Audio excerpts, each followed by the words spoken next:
Good afternoon, Vice President Inday Sara Duterte. Vice President Inday, the palace has said your time as DepEd Secretary was a complete failure. This stems from your statement that the country remains at a paper and pencil in comparison to other educational system of other countries which are modernized. What is your response to that, ma'am? Oh, thank you, Alvin and Tourism, for this opportunity to speak, and explain my side. Unang-una, masabi ko yon na we are still, we are truly behind sa education system natin compared to more developed countries around the world. And that is true. That is an observation. That is a fact of the Philippines. And I have all the right to say kung ano yung katotohanan ng bansa natin. That is covered by the freedom of speech and expression natin. So, dapat siguro walang magalit. Kasi yun naman yung katotohanan ng bansa natin eh. Saan ba tayo magsisimula mag-isip ng mga solusyon kung hindi natin tanggapin na merong problema yung bayan? Pangalawa, hindi ko maintindihan saan nanggagaling yung total failure ako as a Department of Education Secretary. Kasi iba yung actions ni BBM noong ako ay nag-tender ng resignation. Kung maalala ninyo, that was June 19, 2024. It was a Wednesday. Matagal ko na pinag-isipan yung pagre-resign. Inisip ko na kapag mag-resign ako, habang nasa administration ako, inaatake ako. Pag nag-resign ako, dodoble yung atake sa akin. Posibleng mag-file ng impeachment case sa akin dahil September 2023 pa lang pinag-uusapan na yon. So, matagal ko na hawak-hawak yung resignation letter na yun. Matagal akong pabalik-balik sa Malacanang, pero hindi ko talaga pa naibigay. Pero nung June 19, 2024, dun ko na isip na yun ang pinakatamang panahon na ibigay ko na yung irrevocable resignation ko. Kasi merong meeting sa Malacanang about opening of classes na hindi naman dapat na umaabot sa level ng Pangulo, pero meeting ko no para sa kung kailan magbubukas ang klase. So after nung meeting, mag-request ako kay President Marcos if I can have a few minutes of his time. Meron lang akong ibigay sa kanya na sulat. So, ang ginawa niya, sinabi niya, so ano kasi yon? Meron silang reception area, tapos papasok ka sa isang room. Doon sa room, doon ginagawa yung meetings nila. Merong conference table. Tapos, pinapasok niya ako sa isa pang room doon sa loob. Nagmuka siyang office na may table, may office table, may lounge, merong living room. Doon niya ako dinala. Meron pa isang conference table. So, tinanong pa nga niya ako hindi ka pa nakapasok dito? Sabi ko, hindi. First time ko ito nakapasok dito. Tapos nagkwento pa siya na, nung panahon ng tatay ko, ito parang kung saan nag-gather ang mga tao. Tapos, gusto niya daw yung view na yon doon, kaya ginawa niyang office. Sabi ko, okay. Gumanon lang ako. And then, sinabi ko na sa kanya, may dala ako na letter, ibibigay ko sa'yo. Tapos, binigay ko sa kanya. And then, nung pinasa na niya, ang sabi niya, why? Tanong siya sa akin, bakit? Tapos sinabi ko sa kanya, ayaw ko na pag-usapan kung bakit ako mag-resign. Para sa akin ba, kailangan pa ba itanong yun? Hindi mo ba nakikita kung ano yung ginagawa ninyo sa akin? O parang hindi naman ako masokista na aatakihin ninyo ako nang aatakihin habang nagtatrabaho ako para sa inyo, and to think na the Department of Education was the department that was delivering results sa administration. So hindi na ako sabi ko ayaw kong pag-usapan. And then sabi niya, he tried to ask me to stay. Tapos sabi ko, ayoko na. And then ang sunod niyang ginawa, inofera niya ako, may gusto ka ba na posisyon? Sabi ko, wala akong gustong posisyon. Tapos ang sunod niyang sinabi sa akin, pwede ka bang tumulong sa midterm elections para sa mga senators? Tapos sabi niya, kasi di ba yung hugpong ng pagbabago, kasali naman yun sa unit team noon. Gumanon siya. Sabi ko, hindi ko, pag-iisipan ko, pero wala pa akong plano para sa 2025 midterm elections ng senators. So, clearly, lahat ng attempts niya to make me reconsider my resignation, na sinabi niya, magstay lang ako as Department Secretary o DepEd, na sinabi niya, gusto ko bang lumipat sa ibang posisyon, sabihin ko daw sa kanya, na sinabi niya, pwede ba akong tumulong sa midterm elections ng 2025. So, hindi iyon actions ng taong tumitingin as failure ako. Action yon ng taong tumitingin na kailangan niya yung trabaho ko. So, hindi ko alam saan nanggagaling yung sinasabi nilang failure ako as a Department of Education Secretary. At ang clincher dito, hindi yun eh. Hindi yung gusto niya akong manatili at magtrabaho para sa kanya sa administrasyon. Yun yung pag-alis ko, nagbeso-beso siya sa akin. This was 10:25 or 10:30 in the morning. Ba, sa oras ko. Hindi lang ako sigurado sa oras. Yes, tama. Kasi ito yung pumasok sa isip ko eh. Tama yung oras ko. 10:25, 10:30 na morning. Amoy alak siya. At kung ako ang pahulain, kung ano yung alak na yon, whiskey. Pero, hindi ko naman siya nakita nag-inom ng whiskey. Nakikita ko siya lagi umiinom ng champagne. Pero amoy alak siya at 10:30 in the morning. Doon na-confirm yung decision ko na mag-resign. So, hindi ako ang failure. Siguro, ang failure is yung 10:30 pa lang ng umaga, amoy alak ka na. Okay.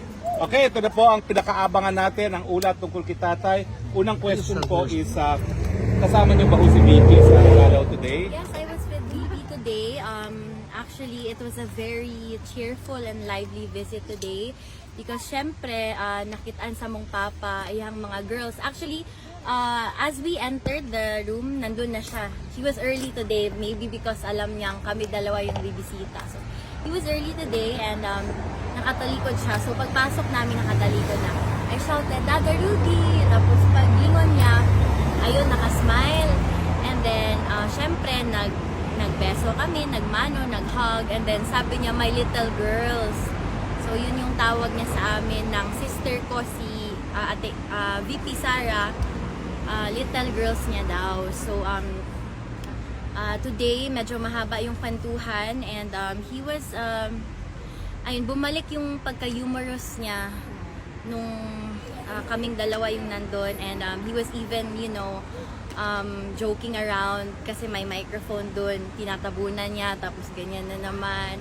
And kinakausap niya yung whoever's monitoring it. So yeah, it was a very parang cheerful visit today. He was instructing my sister and I kung ano yung mga bilin niya sa amin, and he had messages for the family, of course. And ayun, binalita ng sister ko na all of you are here today to, of course, again, show your unwavering support to him. And ayun, of course, nagpapasalamat si PRRD to each and every one of you. Also, I want to relate to you my sister's VP Sarah's message for you. Ito yung tinext niya. Okay, so mga kababayan, PRRD has requested that all 4 children visit him at the same time. Veronica will be the one to give the Thanksgiving message to the supporters in Duterte Street and provide updates, as this is her scheduled turn to visit, and I am here only upon PRRD's special request that I spend time with my siblings, especially Veronica. Daghang salamat, Sara Duterte. So, yan yung mensahe niya. Siyempre, I understand also that medyo hectic yung schedule niya, so she can only be there for that. But ayun, pinapaabot niya yung pasasalamat niya sa inyong lahat. Yung mga habilin po niya, yung mga hindi masyado personal, what can you share sa mga habilin na hindi naman personal masyado? Yung mga ano lang, he gave fatherly advice to my 2 brothers, to Manong Pulong, Congressman Pulong, na yung mga fatherly advice na, steady lang, take it easy, relax lang. And kay may Vice Mayor Sebastian, relax lang, slow down. Ganon. So, yung fatherly advice, binigyan niya kami. And, of course, nagbilin siya na, okay, yung mga apo ko, whenever they can visit, please let them visit. Okay. And, kasi, of course, he feels lonely talaga. But I think, that my sister and I visiting him today really gave him the additional push and the grit that he needed to keep moving forward, to keep fighting, because if only at this point he's not fighting for himself anymore. He told us na I'm old and I believe that I've fulfilled my duty, and I'm done. So the only reason I am here, the only purpose I have left is you, my children. Yun kasi I think that kind of speaks to what kind of father, leader, and person he is, na kami also, his children, tayo yung rock niya. We are his rock, we are his anchor, we are what keeps him going, what keeps him steady, and what keeps him strong. Meron ba sila na pag-usapan ng current affairs that you can share with us? Current affairs, ang dami. Kasi since nag-uusap sila, so may time na ako na nanahimik lang ako, and then nag-hug lang ako sa kanya. Magkaharap kasi sila ni VP, tapos ako yung nasa tabi niya.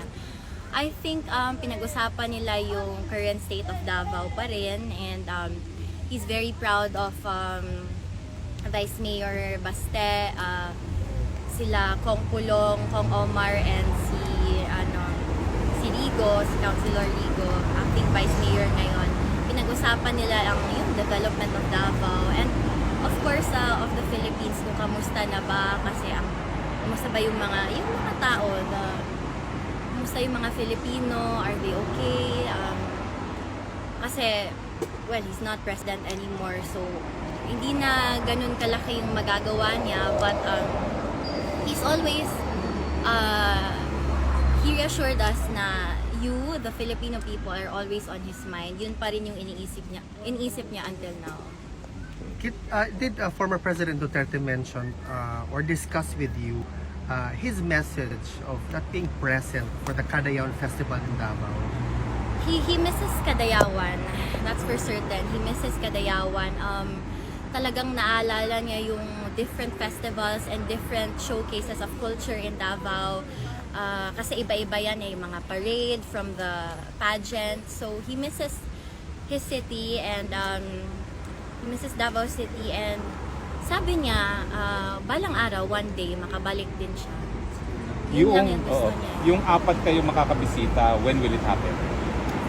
We are waiting on the schedule of Pampulong and Vice Mayor Baste as of now. So, actually, no, medyo everything was kind of rushed. So, we are still arranging it. But I think it's either by the end of the month or next month. Sasabay kaming 4 kasi yun yung special request ni PRRD. Si VP, will she be here for the confirmation of charges, 23, 24, That 25, I do not 26? know, but she is, I think she is planning out her schedule because, well, we cannot say for sure pa kasi hindi naman basta-basta pwedeng umalis kasi VP siya. So, Kit, as Veronica Kitty Duterte, what's your message to the entire Filipino community supporting your father unwaveringly up until now approaching 6 months? So, I just want to let you all know that I've seen what how high spirits have helped my father, because that is how we bring him to his senses, like by uplifting him, encouraging him, and just constantly being there. So I encourage everyone, keep showing up, keep up the faith, and of course, we still have to move forward with our lives, but wag sana natin siyang kalimutan. Last question, Kit. And maraming salamat talaga sa inyo. It's our honor. Last question. How about the health of the former president? Can you share with us? Yes, I asked around, of course, sa detention unit, and they said he's eating well. Actually, no. My father kasi he's naturally skinny because of genetics. His mother is my nanay suling is skinny also. Kaya kahit anong kain niya, payat pa rin. And it also comes with the old age, of course. So he's eating. Siguro not ideal yung eating time niya and the amount of food that he eats, but he's eating from time to time daw kasi he has 24-hour surveillance. So nakikita siyang pabunot-bunot ng mga sa kusina. So ganyan siya eh. Gusto niya yung maya-maya, and then gusto niya yung later in the afternoon na kumain. But sometimes they do have to push him to eat para naman mainom niya yung medication niya. Thank you, Kit. Okay. So, merong yes. Ma'am Kitty, hi. Yes, I flew go. from London to be here this morning. It's And nice this is to my, see you today, 13th time to come to The Hague. Yes. And I've supported your father since the time of the Duterte administration. And I'm just wondering how you cope. I get relentlessly bashed, so many comments on Facebook and social media, and some people can be really harsh and nasty. And I'm just wondering if, as a family, if you moderate those comments, you look at those comments, because I know you look tired, you look maybe sick, if you don't mind me saying, because of your schedule and everything else. How are you coping? So I grew up in the public eye, so I've been exposed to the public ever since. And over the years growing up, I've received a lot of countless scrutiny, criticism, all of that, unsolicited opinions. But I think, again, I'd like to reiterate that it comes from the upbringing from my parents. Yes, I am very gentle towards the people that I love, but I'm also very tough, and I'm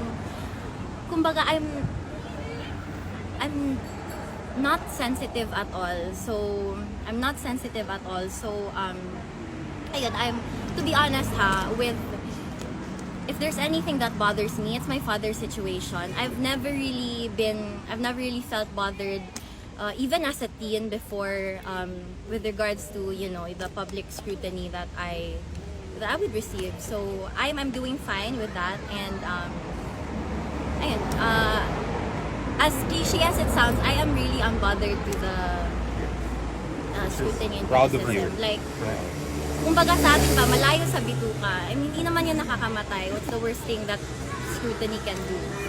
Thank you, Kit. Yeah, thanks so much. Okay. So let's